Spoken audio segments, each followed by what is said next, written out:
আজকে তোমাদের সাথে শেয়ার করব একটা নতুন রেসিপি। সেটা হলো পনির সাথে।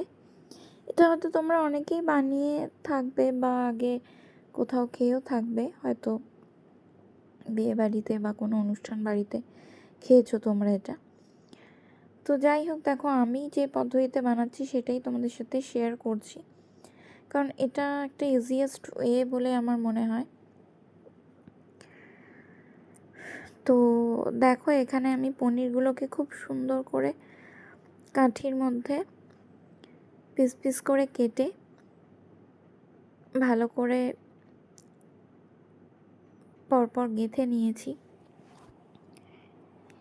তো এবারে যেটা আমি করব সেটা হচ্ছে যে আচ্ছা, পনিরগুলোর মাঝখানে মাঝখানে bell pepper and capsicum, green capsicum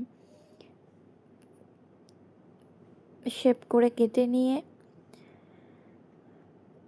সেটাও অ্যাড করে দিয়েছি। তো দেখো, এখানে আমি বেশি কিছু দেব না, বিশেষ একটা যে খুব অনেক কিছু দেওয়ার ব্যাপার আছে সেরকম ব্যাপার নয়।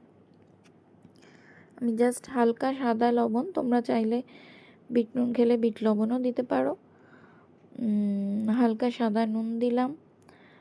আর তার সাথে দিলাম হচ্ছে লাল লঙ্কার গুঁড়ো, মানে কাশ্মীরি মির্চ নয় কিন্তু লাল লঙ্কার গুঁড়ো, যেটাতে ঝাল হয়, নট অনলি কালার, এটাতে কালারও আসবে একটা খুব সুন্দর।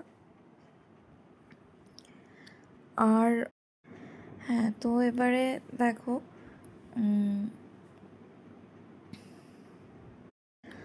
আস্তে আস্তে করে এটার কালারটা ইয়েলোইশ হচ্ছে। তো তোমরা যে যেরকম ভাজা খাও সেই রকমভাবে সেই পরিমাণে ভাজবে, কারণ অনেকে একটুখানি কড়া ভাজা খেতে পছন্দ করে।